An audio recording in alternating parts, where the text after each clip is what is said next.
ॐ स्थापकाय च धर्मस्य सर्वधर्मस्वरूपिणे अवतारवरिष्ठाय रामकृष्णाय ते नमः। नमस्कार। भारतीय दर्शन में या भारतीय संस्कृति में कहिए, अभ्युदय और निःश्रेयस ऐसे दो शब्द आते हैं। अर्थात अभ्युदय का अर्थ होता है संपत्ति, समृद्धि, अंग्रेजी में जिसको हम प्रॉस्पेरिटी कहते हैं। भारतीय संस्कृति में हमारे जो ऋषि मुनि थे, जिन्होंने स्वस्वरूप का दर्शन, मनुष्य सच्चिदानंद स्वरूप हैं, इस सृष्टि में कण कण में वह परब्रह्म ही समाये हुए हैं, इसका अनुभव हमारे ऋषि मुनियों ने जरूर किया था। उसी के साथ साथ सर्वसाधारण जीव जो होता है, उस जीव की दृष्टि से उसकी क्रमशः आत्मोन्नति कैसे हो, इस दृष्टि से उसके जीवन में संपत्ति, उसका क्या स्थान है, इन सभी का एक सुंदर निरीक्षण हमारे ऋषि मुनियों ने किया।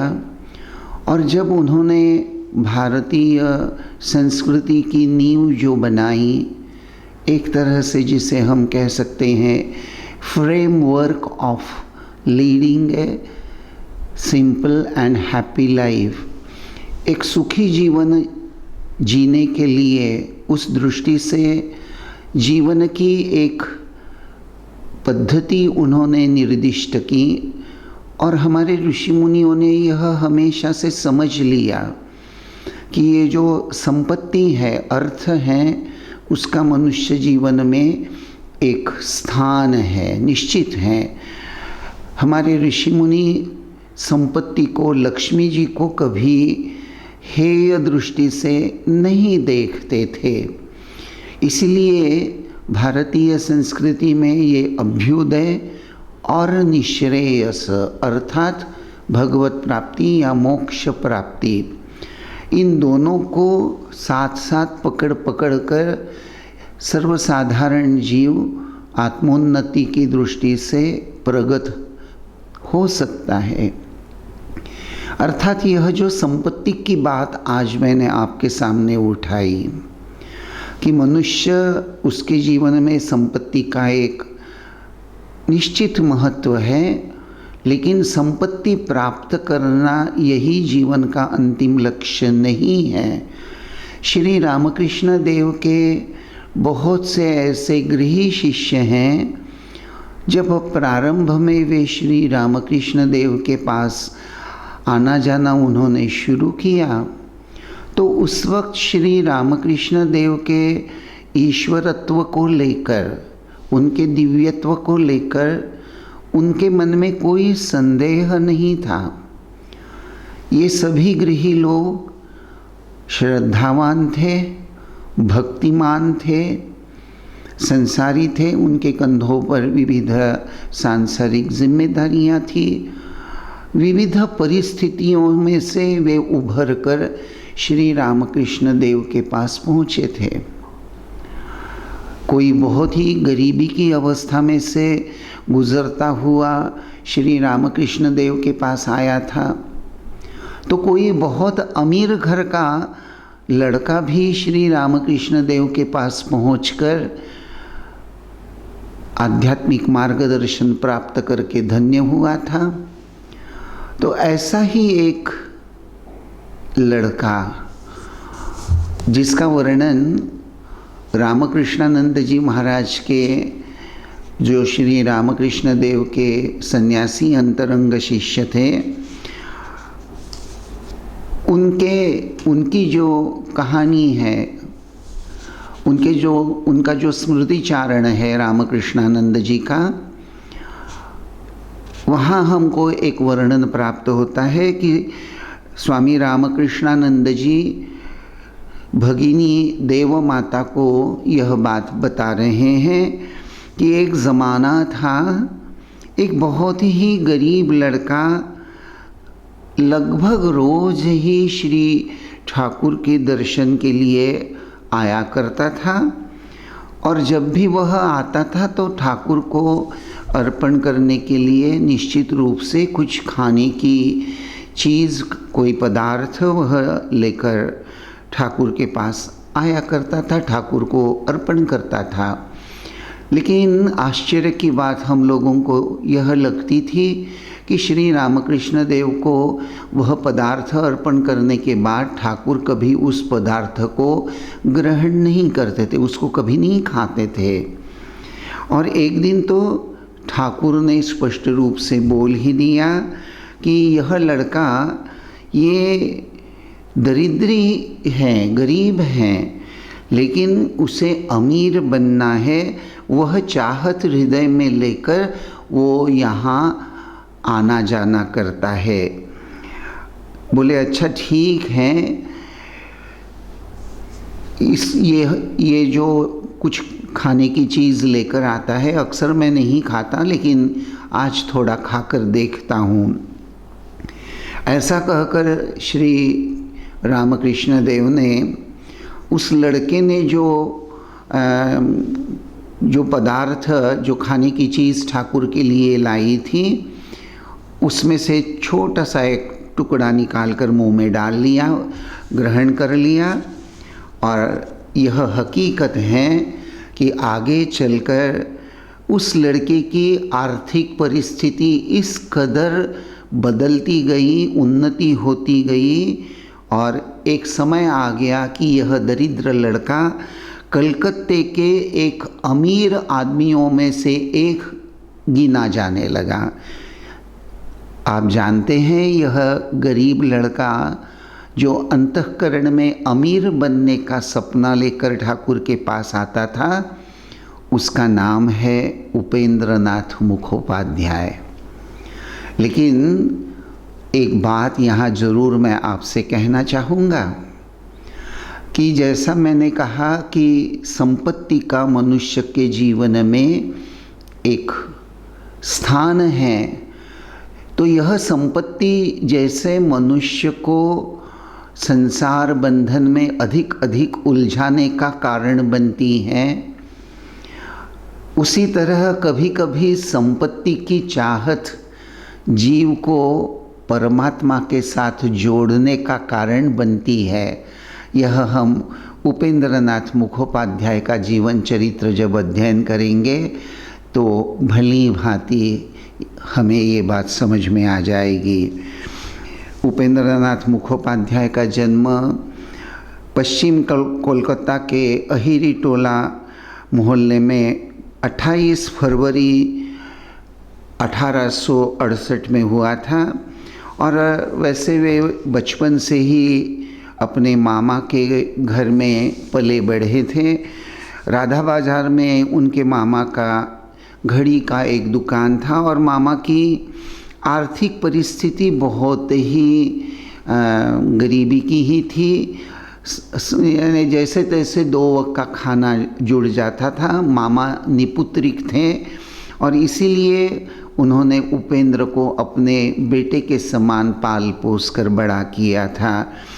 प्राथमिक स्कूल में जाने के पश्चात ही कुछ दिनों के बाद उपेंद्र ने स्कूल को छोड़ दिया। तो मामा ने उपेंद्र को खूब डांटा और कहा कि देखो, न तुम पढ़ाई का लिखाई कर रहे हो, न अर्थार्जन कर रहे हो।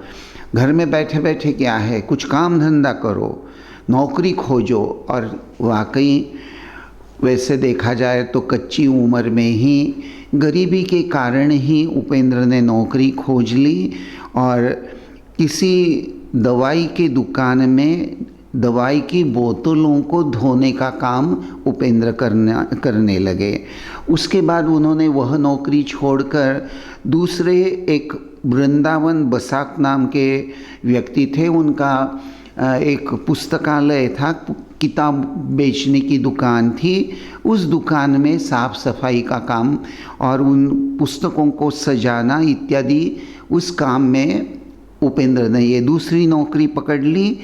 कुछ दिनों के बाद वो जो दुकान मालिक था जिसकी पुस्तकों की किताब थी, वह किताब पुस्तकों की किताब दुकान को बेचना चाह रहा था।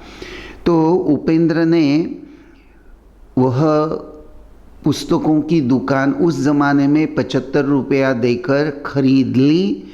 उसकी मामी ने इस बारे में पैसे के मामले में उसको सहायता प्रदान की और धीरे धीरे उपेंद्र की दुकान चलने लगी।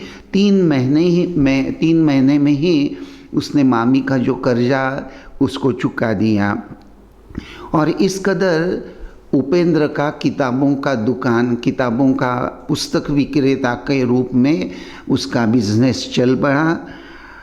उपेंद्र का प्रथम श्री रामकृष्ण देव का जो दर्शन है वह साधारणतः 1884 यानी लगभग ठाकुर के महासमाधि के 2 साल पहले।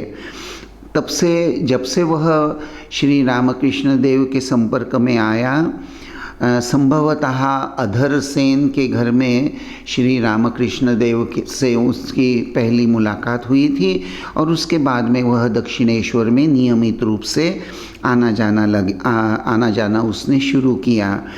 उपेंद्र में कोई बहुत सारे शुभ लक्षण हैं, यह श्री रामकृष्ण समझ गए। और उसके बाद में हम देखते हैं कि धीरे धीरे उपेंद्र की प्रगति भी हो रही है। एक दिन श्री रामकृष्ण देव ने कहा कि अरे तुम ब्राह्मण के लड़के हो तो तुम्हारे घर में तो नित्य पूजा तो होती ही होगी। तो उपेंद्र ने कहा कि हाँ जी, हमारे घर में जगन्नाथ जी की नारायण की पूजा होती है। तो श्री रामकृष्ण देव ने कहा कि अच्छा, तो तुम्हारे घर में नारायण की पूजा होती है तो मेरे लिए कुछ प्रसाद ले आया करो।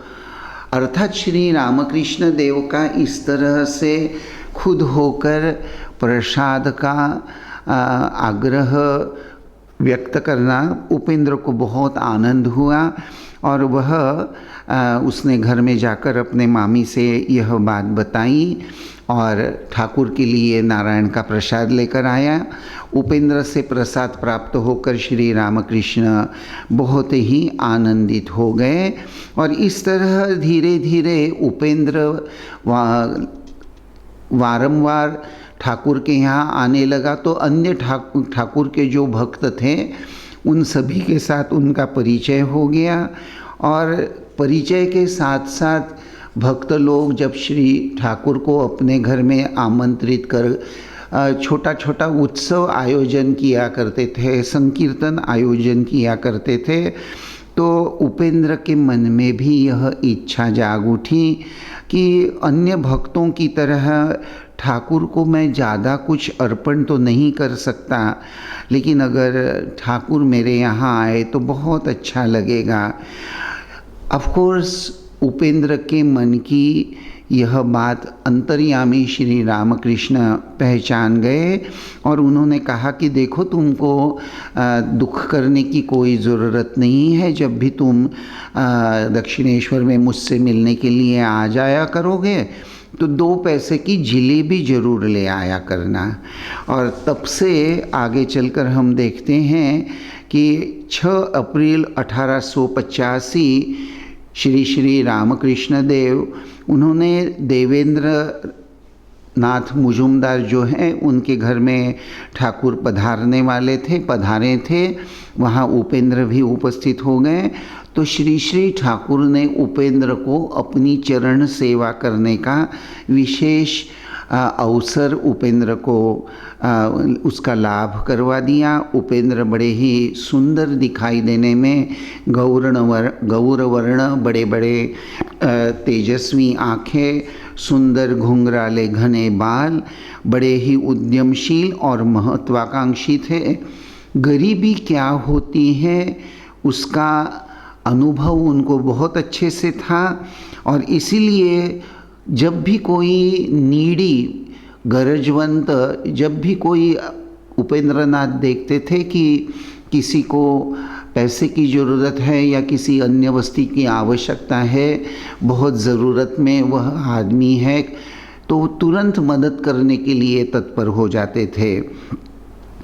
उपेंद्र की माँ एक बार ठाकुर के दर्शन के लिए दक्षिणेश्वर में आ गई, तो दक्षिणेश्वर में आने के बाद ठाकुर ने उपेंद्र के विवाह की बात उसकी माँ से छेड़ दी। दक्षिणेश्वर में श्री श्री ठाकुर के पास उनकी दूर की एक रिश्तेदार जिसका नाम हबी था, जिसका नामांकन ठाकुर ने ही खुद भवतारिणी कर दिया था, तो उपेंद्र की माँ को श्री रामकृष्ण देव ने कहा कि ये जो भवतारिणी है यह दिखने में तो काली है, यह सुंदर नहीं है, रूपहीन है एक तरह से, लेकिन ये बड़ी ही शुभ लक्षण वाली लड़की है, तो इसका और उपेन का अगर विवाह हो जाए तो उपेन की ज़िंदगी में उन्नति होगी। तो उपेंद्रनाथ मुखोपाध्याय जो थे उनकी माँ मान गई और उपेंद्र का भवतारिणी के साथ में विवाह हो गया। तो ये भवतारिणी जिसका मैके का नाम हबी था, तो उसने जब ये सुना, क्योंकि स्वामी विवेकानंद जी वहाँ उपस्थित थे जब ठाकुर ने यह प्रस्ताव रखा, तो स्वामी जी बोले अरे वो तो बहुत काली कलूटी हैं।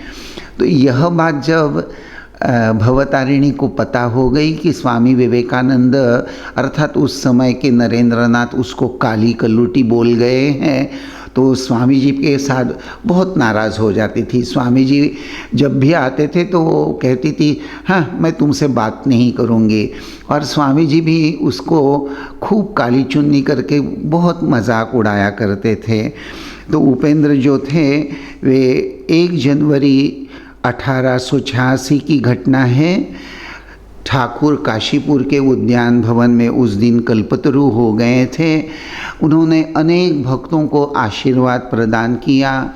लगभग सभी भक्तों ने श्री रामकृष्ण देव से कुछ न कुछ आध्यात्मिक उन्नति की दृष्टि से प्रार्थना की, लेकिन उपेंद्र ने मन ही मन पैसे को ही प्राधान्य दिया। श्री रामकृष्ण देव ने उपेंद्र से पूछा क्यों रे, क्या चाहते हो, क्या चाहिए तुम्हें? उपेंद्र ने झट से उत्तर दिया पैसा। तब ठाकुर ने कहा बहुत मिलेगा, बहुत मिलेगा। अब उपेंद्र की यह बात सुनकर शायद आप लोग यही सोच रहे होंगे कि उपेंद्र पैसे का बड़ा लालची हो सकता है कि भगवान के पास जाकर जिनको अपनी इष्ट देवता मानता है, भगवान मानता है, और भगवान खुद होकर जब पूछ रहे हैं कि क्या चाहिए, तो किसी आध्यात्मिक उन्नति की दृष्टि से कोई चाहत व्यक्त न करते हुए साफ मुझे पैसा चाहिए ऐसा बोल रहा है, इसका मतलब तो यही हो रहा है कि उपेंद्र पैसे का बहुत लालची होना चाहिए। लेकिन बात ऐसी नहीं है। उपेंद्र के जीवन में पैसे की ये जो भूमिका है, इस पैसे के आधार से मेरे द्वारा सेवा होगी, मुझे मेरे व्यक्तिगत उपभोग की भावना से यह पैसा नहीं चाहिए, मुझे श्री ठाकुर और ठाकुर के भक्तों की सेवा करनी है। उपेंद्र के अंतरंग का यह भाव ठाकुर भली भांति जानते थे। और उसके बाद हम देखते हैं 16 अगस्त 1886 श्री रामकृष्ण देव ने अपनी लीला समाप्त कर ली, और उस दिन जब ठाकुर को स्मशान भूमि की ओर ले जा रहे थे, स्नान करने गया था उपेंद्र, उस समय एक विषधर सांप उसे डस गया, लेकिन उपेंद्र के प्राण बच गए। उपेंद्र का किताबों का व्यवसाय बहुत अच्छे से चलने लगा। उसके बाद में उसने एक प्रिंटिंग प्रेस खरीदी। वहाँ से वह ज्ञानांकुर नाम का एक बंगाली मैगज़ीन भी निकालना उसने शुरू किया। स्वामी विवेकानंद द्वारा इमिटेशन ऑफ क्राइस्ट का भाषांतर भी, उसका प्रकाशन भी उपेंद्र ने अपने ही प्रिंटिंग प्रेस से करवाया। 1889 उस साल में उपेंद्र ने साहित्य कल्पद्रुम नाम का एक मासिक पत्रिका का प्रारंभ किया। उसी साल उपेंद्र को पुत्र रत्न प्राप्त हुआ, जिसका नाम उन्होंने सतीश रखा। आगे चलकर सतीश भी बड़ा होकर अपने पिता के व्यवसाय में सहायता करने लगा। यथाकाल जैसे जैसे समय बढ़ता गया, उपेंद्र का यह पब्लिकेशन का बिजनेस धीरे धीरे विस्तार उसका होते गया। जगह जगह उसने अपनी कुछ शाखाएं भी बना ली और 1896 से 1896 से वसुमती नाम का उसने एक बंगाली साप्ताहिक मासिक उसका प्रकाशन शुरू किया। 1897 फरवरी स्वामी विवेकानंद जी जब पाश्चात्य देश से वापस आए तो जगह जगह बैनर्स प्रिंटिंग करके लगाने का काम उपेंद्र के द्वारा ही हुआ। उसने हैंडबिल्स प्रिंट करके बहुत जगह बांट दी। तो वहाँ उसका जो वर्णन हो रहा है, गिरीश चंद्र घोष और भी रामकृष्ण संघ के कुछ भक्त मंडली सभी लोग बैठे हैं, स्वामी ब्रह्मानंद, योगानंद सभी लोग बैठे हैं और डिस्कशन का टॉपिक यह है कि कल स्वामी विवेकानंद ट्रेन से, स्पेशल ट्रेन से पधार रहे हैं। सियालदह स्टेशन पर उनके स्वागत के लिए जाना है, लेकिन क्या स्वामी जी का हम यथोचित स्वागत कर पाएंगे? सभी लोग उसी चिंता में डूबे हैं। तो तुरंत उपेंद्र ने बड़ी दृढ़ता के साथ यह बात कही कि कल स्वामी जी के दर्शन के लिए हजारों संख्या में लोग इकट्ठा निश्चित होंगे। संपूर्ण कोलकाता, वराहनगर, काशीपुर, भवानीपुर, अलीपुर सब जगह जगह मैंने पोस्टर्स लगा के रखे हैं। 50,000 हैंडबिल मैंने बांट दिए हैं। वसुमती पत्रिका में 10,000 प्रतियां मैंने बांटकर स्वामी विवेकानंद जी के आगमन का समाचार, उसका प्रचार प्रसार किया है। मेरा दृढ़ विश्वास है ठाकुर जी की कृपा से बहुत सुबह सुबह आने वाली ट्रेन, रात से ही लोग स्वामी विवेकानंद जी के दर्शन के लिए प्लेटफॉर्म पर हजारों की संख्या में इकट्ठा हो जाएंगे। और बात वैसे ही हुई। उपेंद्र थोड़े ही समय में, अल्पावधि में ही कलकत्ते के एक यशस्वी प्रकाशक माने जाने लगे और अपना व्यवसाय उन्होंने एक बहुत बड़ी जगह खरीदकर वहाँ स्थानांतरित कर दिया।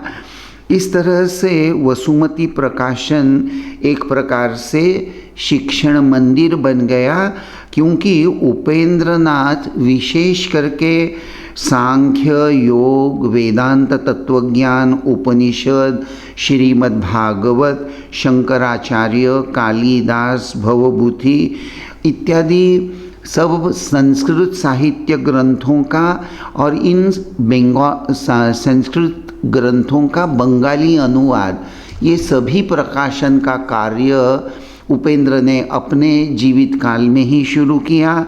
उनका बेटा सतीश भी उनको बहुत मदद किया करता था। तो देखिएगा कि धनलिप्सा, धन प्राप्ति की कामना अधिकांश लोगों को भगवान से दूर ले जाती हैं, लेकिन वही धन प्राप्ति की कामना उपेंद्र को श्री श्री ठाकुर के नज़दीक लेने का कारण बन गई। जितना पैसा मिलता था, जैसे जैसे उसका प्रकाशन विभाग बढ़ता जा रहा था, उसकी उन्नति होती जा रही थी। उपेंद्र के अंतःकरण में ठाकुर के प्रति भक्ति भी बढ़ती जा रही थी। रामकृष्ण विवेकानंद साहित्य का प्रचार यह जैसे उपेंद्र का एक महत्व का अंग बन गया था। स्वामी विवेकानंद जी वसुमती के उस जो मासिक पत्रिका उपेंद्रनाथ निकालते थे, वहाँ स्वामी विवेकानंद जी के और योगानंद महाराज के द्वारा मार्गदर्शन प्राप्त कर उपेंद्र उस पत्रिका को चलाया करता था। तो इस तरह से हम देखते हैं कि वसुमती का अर्थात प्रकाशन विभाग का एक बड़ा ही महत्वपूर्ण स्थान रामकृष्ण विवेकानंद भावधारा में है। वसुमती के छापखाना जो था, प्रिंटिंग प्रेस जो थी, स्वामी अद्भुतानंद जी महाराज उसी प्रेस में बहुत समय तक वास्तव किए हुए थे, वहाँ वे रहते थे। वहाँ से पुरी जाने के लिए और बाद में बनारस जाने की सब व्यवस्था उपेंद्रनाथ ने ही की थी। और एक तरह से अद्भुतानंद जी महाराज उपेंद्र की इस सेवा से बहुत ही अभिभूत हो गए थे। उसके बाद में वह बार बार दिलो जान से उपेंद्र को आशीर्वाद देकर कहा करते थे कि ठाकुर उपेंद्र का निश्चित रूप से कल्याण करेंगे। उपेंद्रनाथ जी ने घोर दारिद्र्य का अनुभव किया था, इसलिए उपेंद्र के अंतःकरण में गरीब लोगों के प्रति बहुत दया भाव, प्रेम भाव रहता था। उनके जो भी कर्मचारी, अगर उन्हें कोई आर्थिक विवंचना हो जाती, कोई प्रॉब्लम हो जाता, तो तुरंत उपेंद्रनाथ उनको सहायता प्रदान किया करते थे। उपेंद्रनाथ बड़े ही उद्यमशील थे, प्रामाणिक थे, अध्यात्मपरायण थे। लौकिक शिक्षण, जिसको हम आजकल की भाषा में एकेडमिक एजुकेशन बोलते हैं, वैसा एकेडमिक एजुकेशन तो खास करके उपेंद्रनाथ ने नहीं प्राप्त किया था। लेकिन फिर भी महान बंगाली लेखक और जो साहित्य संपन्न, साहित्य का ज्ञान रखने वाले ऐसे जो गणमान्य कलकत्ता में उस समय के जो लोग थे, उन सभी के साथ उपेंद्रनाथ की अच्छी जान पहचान थी। और ये जो लेखक और विद्वान लोग थे, उनको अगर कभी पैसे का अभाव हो जाता तो उपेंद्रनाथ हमेशा उन सभी लेखकों की प्रतिभा, उसकी अभिव्यक्ति होनी चाहिए, वह समाज का उसके द्वारा कल्याण होना चाहिए, यह भाव लेकर रहते थे। उपेंद्र के जो सुपुत्र थे सतीश, वे भी अपने पिता के समान ही थे। तो उपेंद्र की यह दृढ़ धारणा थी कि श्री रामकृष्ण देव के कृपा प्रसाद से ही उन्हें यश प्राप्ति हो गई है। और यह जानकर हम देखते हैं कि ठाकुर के प्रति श्रद्धा और भक्ति हृदय में धारण किए हुए उपेंद्रनाथ हमेशा एक प्रामाणिक जीवन यापन करने में तत्पर रहते थे। और ठाकुर ने उनको जो आध्यात्मिक उपदेश दिए थे, उसी मार्ग पर चलने का वे प्रयास किया करते थे। ठाकुर की कृपा का ही यह परिणाम है कि ऐहिक आसक्ति जो मनुष्य को कर्म बंधन में डालती हैं, उपेंद्रनाथ के जीवन में यह धनासक्ति कभी प्रबल नहीं हुई, संसारासक्ति उसके जीवन में कभी प्रबल नहीं हुई। उपेंद्र ने सारा जीवन भर गुरु के मार्ग पर चलने का ही प्रयास किया और गुरु कृपा से जो प्राप्त हुआ उसी से अपना जीवन वे धन्य मानते रहें। भगवद गीता में एक शब्द आता है श्रीमान, तो ठीक यही बात हम देखते हैं कि भगवान श्री रामकृष्ण देव के चरणों में ऐहिक उन्नति की कामना लेकर आने वाले उपेंद्र नाथ श्री रामकृष्ण देव की कृपा से आध्यात्मिक संपन्न बनकर अपना जीवन उन्होंने धन्य किया। 31 मार्च 1919 कलकत्ते के अहिरी टोली में अपने मामा के घर उपेंद्र नाथ ने यह लोक छोड़कर श्री रामकृष्ण देव की ओर प्रयाण किया।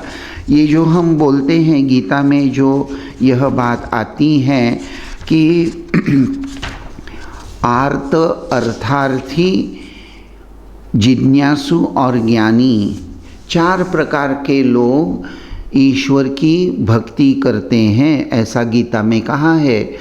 आर्त, अर्थार्थी, जिज्ञासु और ज्ञानी।